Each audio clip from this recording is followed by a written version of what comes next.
আলাইকুম, স্বাগত জানাচ্ছি আরটিভির দুপুরের সংবাদে। আপনাদের সঙ্গে আছি আমি ফারজানা তানি। বিএনপি যাতে ক্ষমতায় যেতে না পারে তার জন্য উচ্চ পর্যায়ে ষড়যন্ত্র চলছে, এমন আশঙ্কা প্রকাশ করেছে বিএনপি নেতারা। যাদের ভোট নেই তারাই নির্বাচন চায় না বলে মন্তব্য করেছেন দলটির মহাসচিব মির্জা ফখরুল ইসলাম আলমগীর।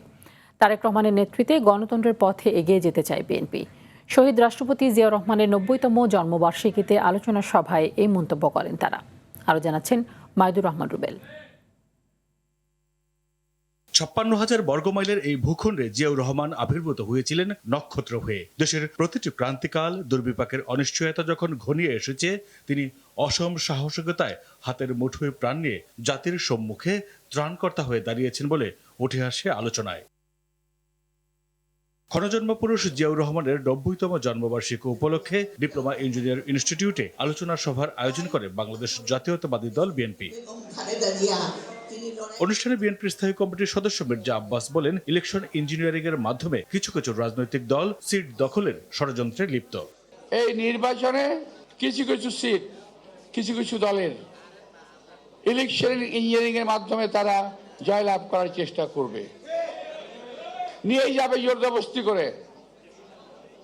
আমি আশঙ্কা করছি এবং আমি শুনেছি, আমি জেনেছি, আমি প্রমাণ দিতে পারবো না শেষ হওয়া আগ পর্যন্ত, কিন্তু কথাটা বাস্তব।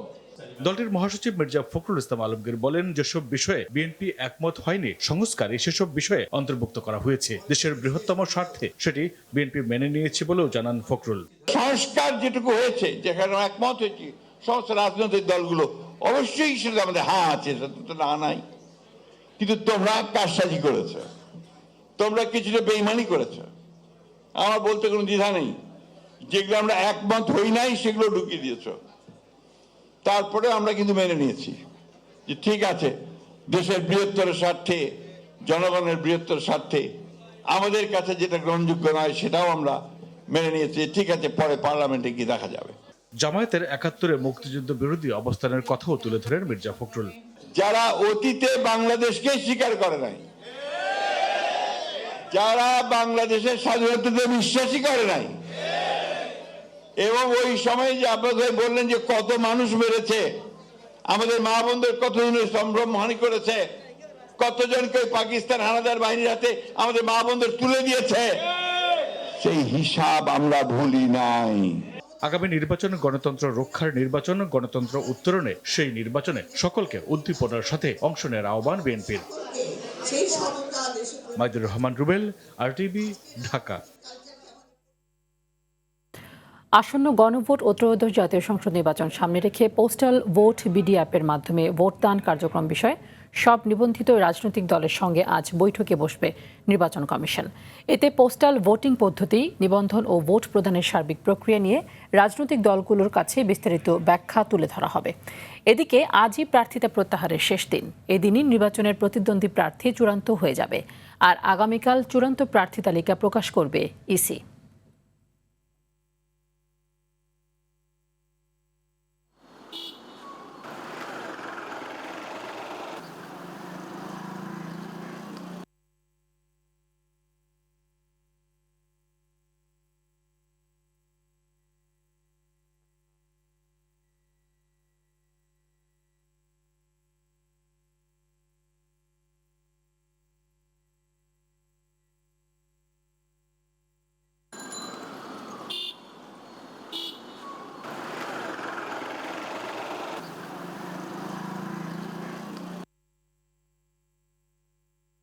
এ বিষয়ে আরও জানাতে নির্বাচন ভবন থেকে সরাসরি যুক্ত হচ্ছেন সহকর্মী নাজবুল হুদা। নাজবুল, প্রার্থিতা প্রত্যাহার সহ সার্বিক যে কার্যক্রমগুলো আজকে রয়েছে সে বিষয়ে সর্বশেষ কি তথ্য রয়েছে আপনার কাছে জানাবেন? তানি, গত ১১ই ডিসেম্বর যে নির্বাচনের ট্রেন ছেড়েছে নির্বাচন কমিশন, সেই ট্রেনটি পর্যায়ক্রমে বেশ কিছু প্ল্যাটফর্ম ছেড়ে প্রার্থিতা প্রত্যাহারের যে প্ল্যাটফর্ম সেটিতে এসে পৌঁছেছে। অর্থাৎ আজকে প্রার্থিতা প্রত্যাহারের শেষ দিনে এবং আজকের দিনেই চূড়ান্ত হয়ে যাবে কে কে আগামী ত্রয়োদশ জাতীয় সংসদ নির্বাচনে অংশ নেবেন। বিশেষ করে বিভিন্ন রাজনৈতিক দলের যেসব দলের বিদ্রোহী প্রার্থী রয়েছে বা সমঝোতার যেসব প্রার্থী রয়েছে, তো তাদের ভাগ্য নির্ধারণের দিনও আজকের মধ্যেই তাদেরকে প্রার্থিতা প্রত্যাহার করে নিতে হবে এবং আগামীকালকে যে প্রতীক বরাদ্দ একই সাথে চূড়ান্ত প্রার্থী তালিকা প্রকাশ করবে। আপনাকে একটু জানাতে চাই, আজকে বিকেল 4টায় পোস্টাল ব্যালট নিয়ে একটি বৈঠক অনুষ্ঠিত হবে এবং সেই বৈঠকে বিভিন্ন রাজনৈতিক দলের যারা পোস্টাল ব্যালট ভোট বিষয়ে বিশেষজ্ঞ রয়েছেন তাদেরকে সহ তাদের 2 জন কর্মকর্তা সহ তাদেরকে আসতে বলা হয়েছে। তাদেরকে নির্বাচন কমিশনের পক্ষ থেকে ব্যাখ্যা দেওয়া হবে যে কিভাবে যারা পোস্টাল ব্যালটে ভোট দিবেন তারা ভোট দিতে পারবেন এবং গণভোটে তারা কিভাবে অংশ নেবেন। তো এছাড়া আগামী কালকে প্রতীক বরাদ্দের পরে পরশুদিন থেকেই নির্বাচনের যে প্রচারণা সেটি কিন্তু আনুষ্ঠানিকভাবে সেটি শুরু হয়ে যাবে এবং এই প্রচারণা চলবে যে দিন ভোট হবে তার ঠিক 48 ঘন্টা আগ পর্যন্ত এবং আগামী 12ই ফেব্রুয়ারি ত্রয়োদশ জাতীয় সংসদের ভোট হবে। আর এবার কিন্তু 9 ঘন্টা ভোট হচ্ছে এর আগে যতগুলো সংসদ নির্বাচন হয়েছে সেসব নির্বাচনে 8 ঘন্টা ভোট হয়েছে, কিন্তু এবার 7:30 থেকে বিকেল 7:30 পর্যন্ত টানা ভোট অনুষ্ঠিত হবে। তানি।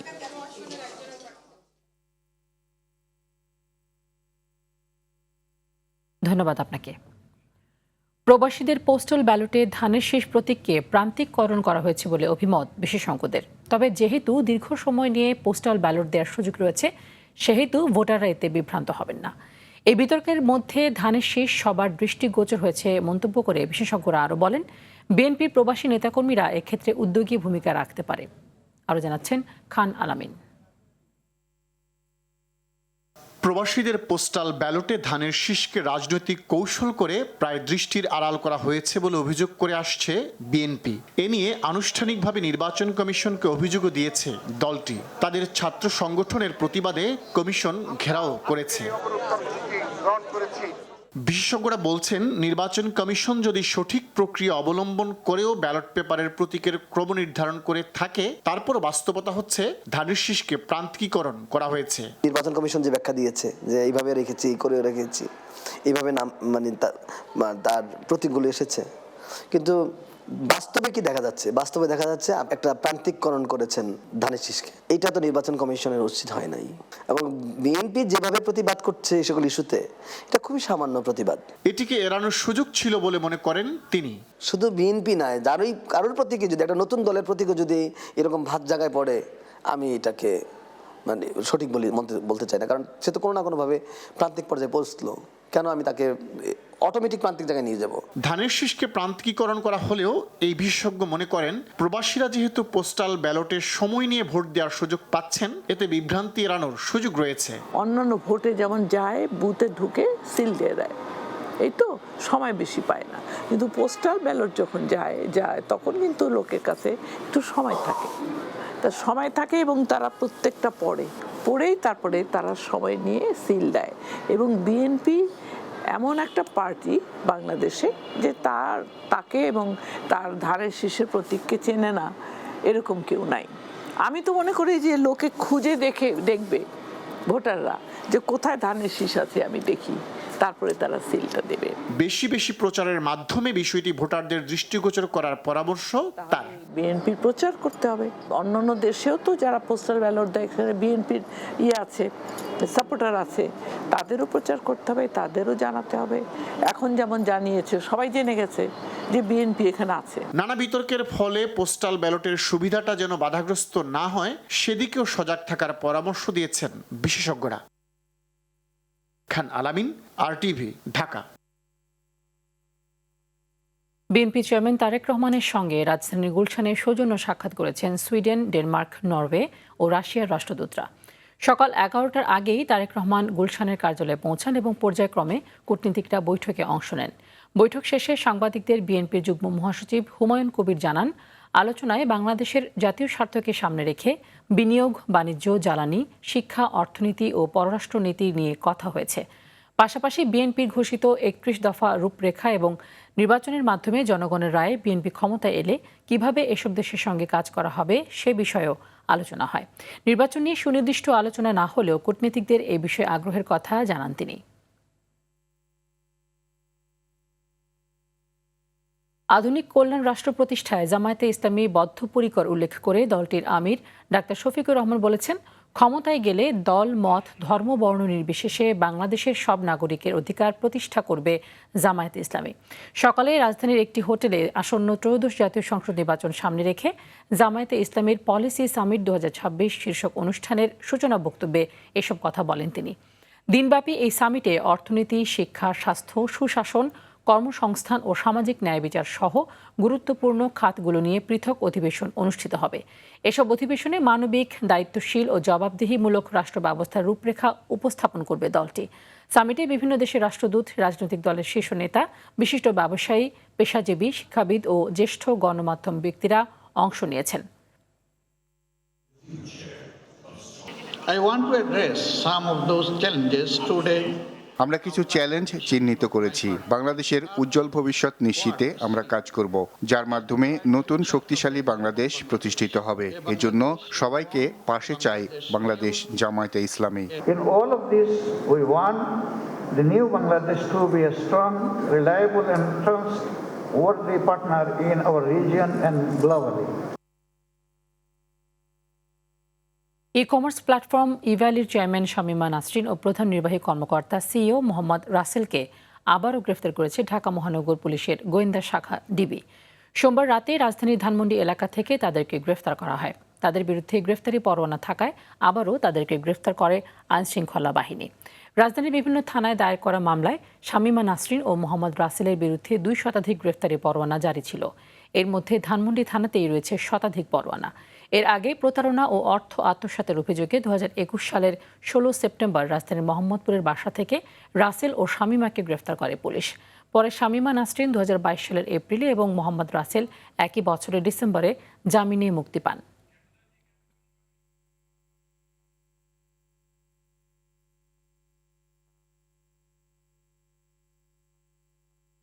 সামাজিক যোগাযোগ মাধ্যম যা নিরাপদ যোগাযোগের প্রতিশ্রুতি দেয়, সেটি এখন দেশের মাদক কারবারিদের সবচেয়ে বড় আশ্রয়।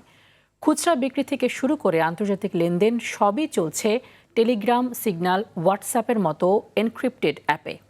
আইনশৃঙ্খলা বাহিনীর চোখ এড়িয়ে গড়ে উঠেছে মাদক বিক্রির এক অদৃশ্য সাম্রাজ্য। মাদক বিক্রির এই অদৃশ্য জগৎ নিয়ে দীপ্তচন্দ্র পালের ধারাবাহিক প্রতিবেদনের আজ শেষ পর্ব। অনেক ধরনের ওয়াইন আছে। ওয়াইন মূলত 4 ধরনের: red wine, rose wine, white wine and the most expensive iced wine.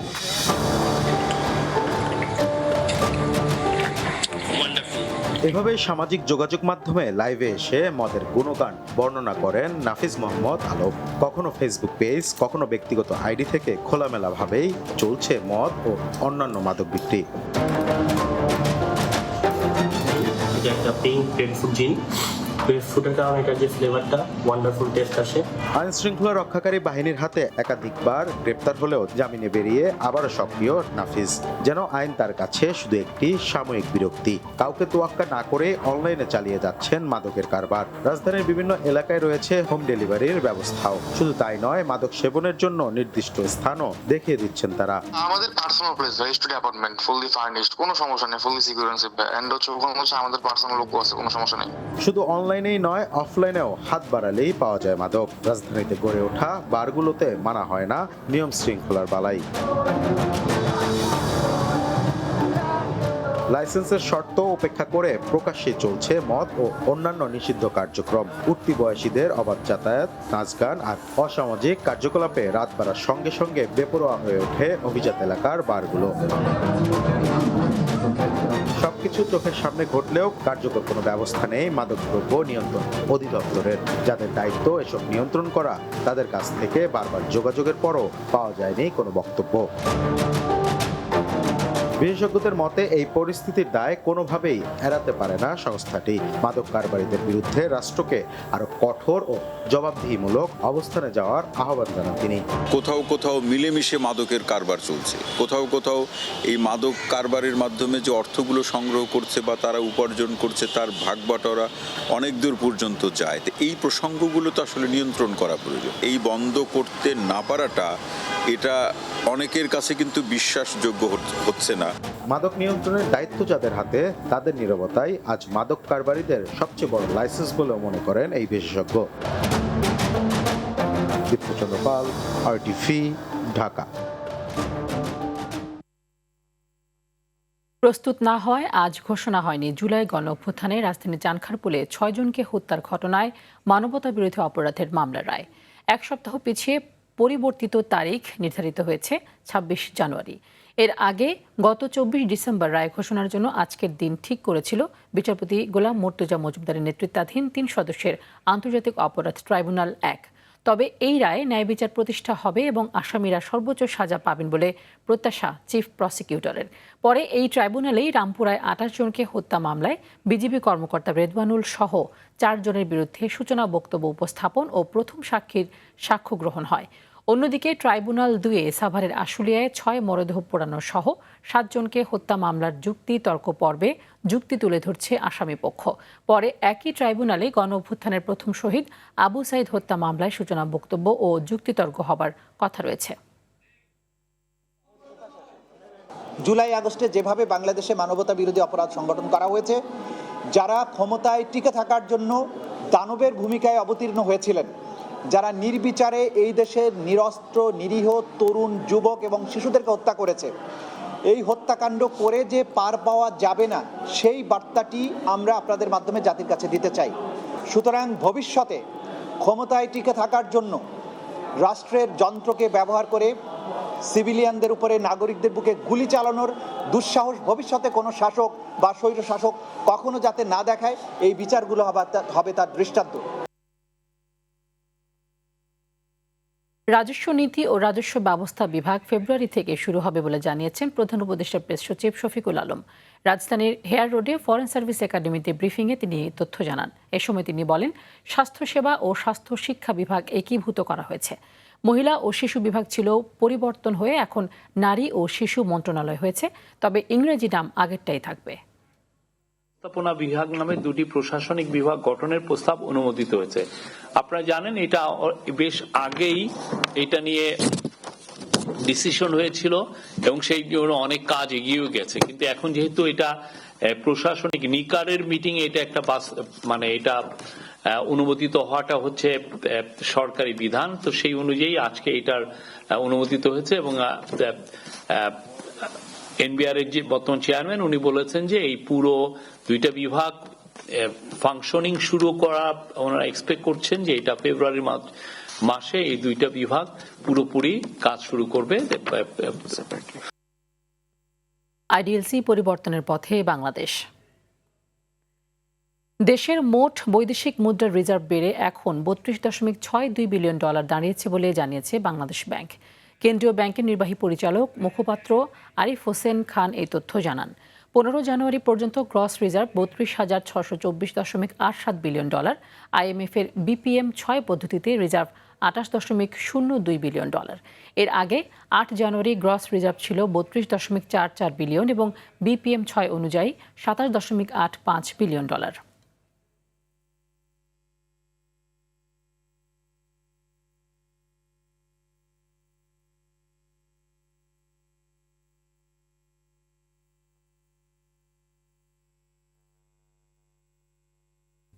National life insurance আন্তর্জাতিক সংবাদ।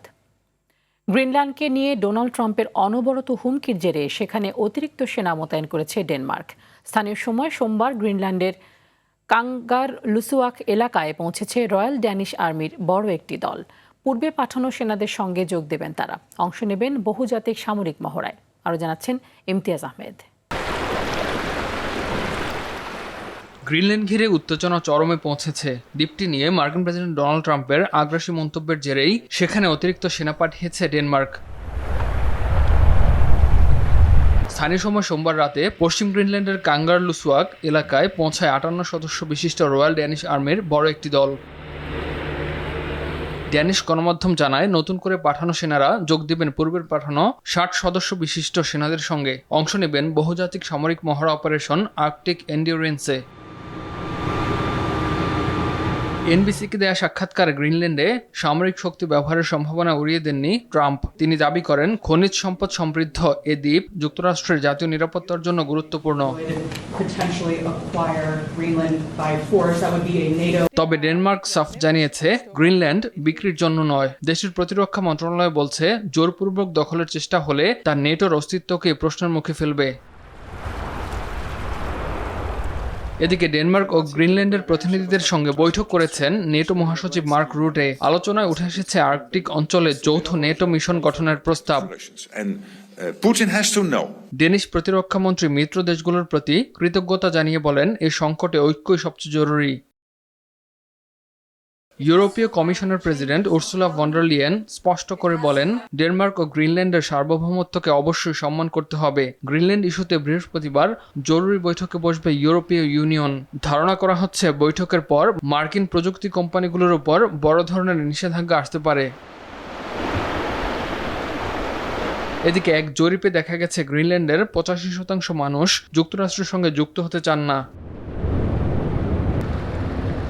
বিশ্লেষকরা বলছেন, গ্রিনল্যান্ড ইস্যু এখন শুধু একটি দ্বীপ নয়, এটি পরিণত হয়েছে বৈশ্বিক ভূ রাজনৈতিক শক্তির নতুন সংঘাতের কেন্দ্রে। ইমতিয়াজ আহমেদ, RTV। এবারে খেলার খবর। চাপ সৃষ্টি করে ভারতে বিশ্বকাপ খেলতে বাংলাদেশকে বাধ্য করা যাবে না বলে জানিয়েছেন যুব ও ক্রীড়া উপদেষ্টা ডক্টর আসিফ নজরুল। তিনি বলেন, আইসিসি অযৌক্তিক চাপ দিয়ে ভারতে খেলতে বাধ্য করতে পারবে না। অতীতেও ভেন্যু পরিবর্তনের নজির আছে। পাকিস্তানের দাবির মুখে ভেন্যু পরিবর্তন করেছে আইসিসি। সচিবালয়ে সাংবাদিকদের কথা বলেন তিনি। বাংলাদেশের বদলে টি-20 বিশ্বকাপে স্কটল্যান্ডকে নেওয়া হচ্ছে এমন কোনো তথ্য পাননি বলেও জানান আসিফ নজরুল। মতে এমন কিছু শুনি নাই যে আমাদের বাদ দিয়ে স্কটল্যান্ডকে নিবে। আমাদের মূল কথা হচ্ছে, যদি আইসিসি ভারতীয় বোর্ডের কাছে চাপ সৃষ্টি করে, ভারতীয় বোর্ডের কাছে মাথা নত করে, অযৌক্তিক প্রেসার প্রয়োগ করে, অযৌক্তিক চাপ সৃষ্টি করে আমাদেরকে ভারতে খেলাতে বাধ্য করা যাবে না। দর্শক, জমে উঠেছে ত্রয়োদশ জাতীয় সংসদ নির্বাচন। আলোচনার ঝড় উঠছে চায়ের কাপে। সেই তর্ক বিতর্ক, আলোচনা সমালোচনা তুলে আনতেই আমাদের এবারের আয়োজন হ্যাপি কাউ প্রেজেন্টস চায়ের আড্ডায় নির্বাচন।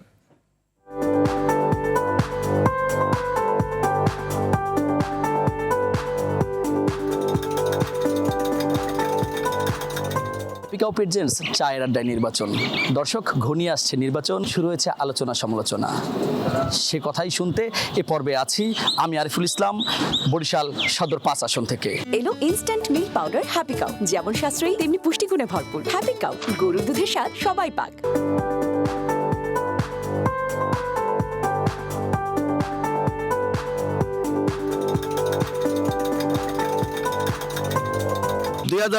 সালের নির্বাচনে আমরা সকল মানুষ আনন্দ উৎসবের মাধ্যমে ভোট দেব। আমরা আশা করি ভোট নিরপেক্ষ এবং নিরিবিলি হবে। আমি মনে করি যে দেশের উন্নয়নের জন্য একজন সৎ এবং যোগ্য ব্যক্তি হোক, যে হচ্ছে এই বরিশাল নগরীকে উন্নয়ন করবে। আমাদের বিগত দিনের অনেক কোপাগান্ডা আছে যে আমরা সকালের ভোট রাত্রে দিয়েছি, রাতের ভোট সকালে দিয়েছি। এবার আমরা বাংলাদেশের 20 কোটি জনগণ সঠিক সময় সঠিক নিয়মে ভোট কেন্দ্রে গিয়ে ভোটটি দিতে চাই এবং যোগ্য যে প্রার্থী আমরা তাকেই ভোটটি দিতে চাই। আমরা বলবো না আমরা তাকে দেবো ওকে দেবো। যে দুর্দিনে বরিশালের সাথে থাকবে এবং যে কোনো প্রয়োজনে আমরা যাকে পাবো তাকেই আমরা ভোট দেবো। 2001 সাল থেকে পর থেকে যে নির্বাচনগুলো হচ্ছে, সেই নির্বাচন কোনো কার্যকরী হয় নাই। রাতের ভোট দিনে দিয়েছে, দিনের ভোট রাত্রে দিয়েছে। তাই আমরা চাবো একজন ভালো নিরপেক্ষ, একজন ভালো দলের যে কাজ করছে বিরোধীদের। হ্যাপি কাউ প্রেজেন্টস চায়ের আড্ডায় নির্বাচন বরিশাল সদর আসন থেকে এ পর্যন্ত ছিল। পরবর্তীতে নির্বাচনী সকল তথ্য দেখতে RTVর সঙ্গেই থাকুন।